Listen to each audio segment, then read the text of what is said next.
के भीतर रह, यदि मैं मान भी लूं कभी विशेष परिस्थिति में स्पीकर, एक तो ये स्पीकर कंप्लीट जोकर है,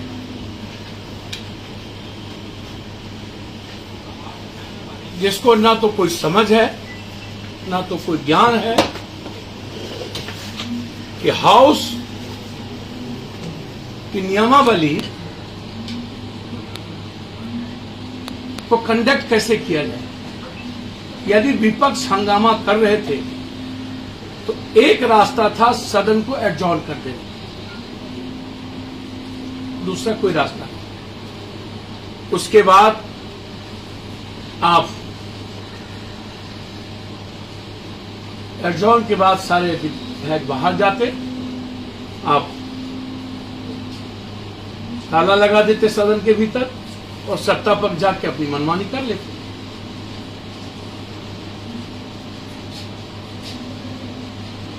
नीतीश कुमार जी बार बार कहते हैं कि और भी स्टेट में है, हमने कुछ चेंज किया है।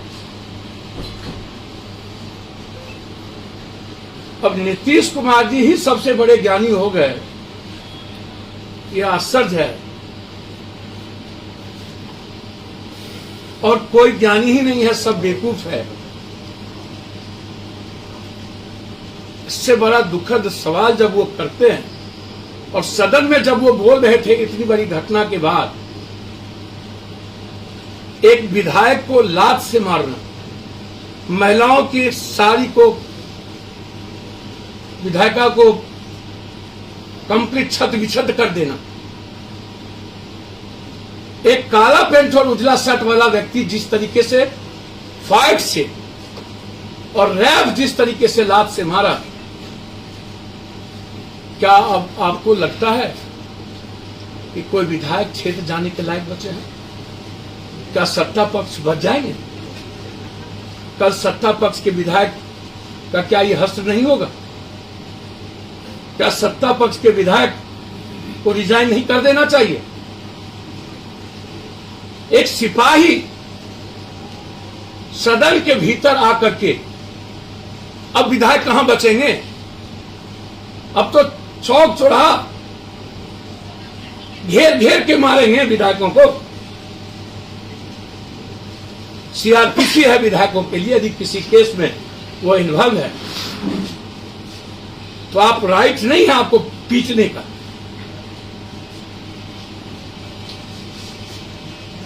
किस रूल के तहत कल पीटा गया इस सर्वी के तरफ?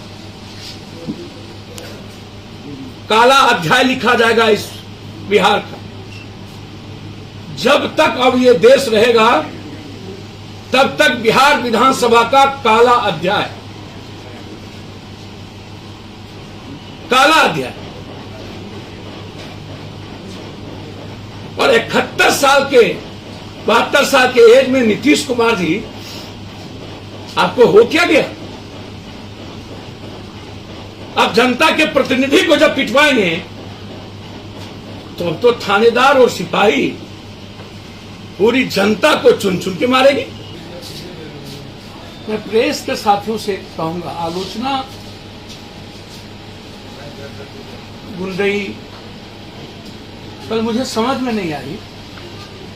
सदन के भीतर सदन के बाहर हर सांसद एमएलए को ये राइट है अपनी आवाज स्पीकर को मनवाने का।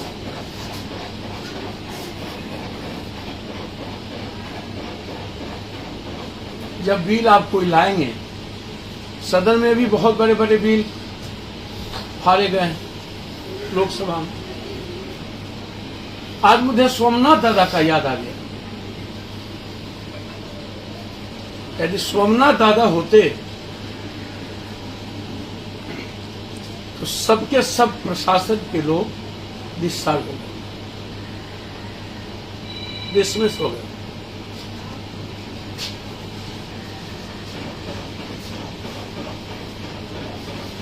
भारत में ये पहली घटना आज से देखा गया पिटते हुए दुनिया का इससे बड़ा घटना भाई अब नहीं हो सकता। पदाधिकारी सस्पेंड होना चाहिए। हम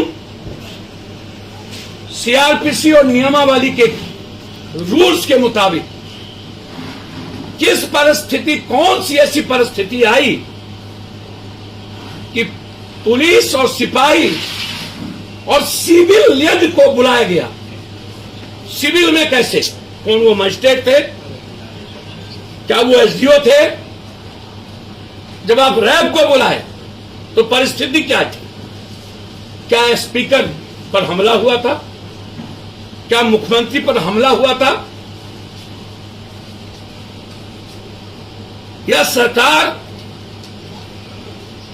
लोकतंत्र को शर्मसार कर दिया। इस सरकार को एक मिनट भी रहने का राइट नहीं है। हम विपक्ष के नेता से कहना चाहेंगे कि सदन को या तो आज फेस करना चाहिए या नहीं तो सामूहिक इस्तीफा दे देना चाहिए। और मांझी जी, आप भी मुख्यमंत्री रहे, आपके भी विधायक हैं, क्या आपका सम्मान होगा?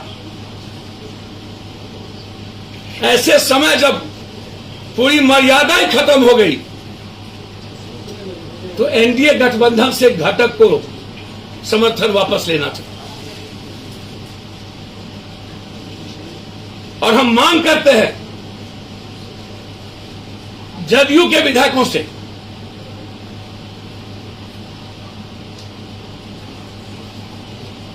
कि आपको एक मिनट भी, जो लोकतंत्र को समाप्त करने वाली सरकार है, वहां खड़ा नहीं होना चाहिए। आपको फिर रिजाइन करना चाहिए, यानी तो ऐसी सरकार के खिलाफ बगावत करनी चाहिए। कल से परसों तक हम हाईकोर्ट जाएंगे पहले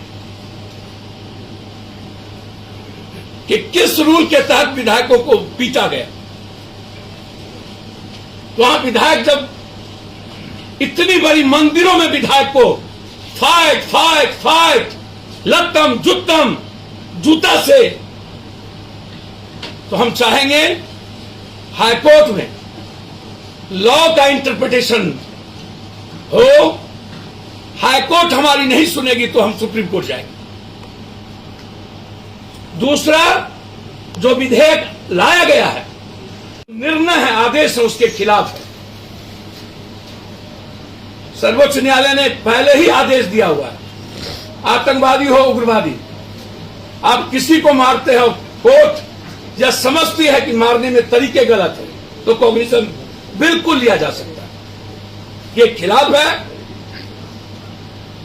जैसे ही अध्यादेश गवर्नर का दस्तखत होगा, तुरंत उस कानून के खिलाफ हम हाईकोर्ट जाएंगे। और नीतीश जी, आपको तो पता है, जब विपक्ष हाउस चलने नहीं दे रहा था तो आप कैबिनेट डिसीजन ले लेते।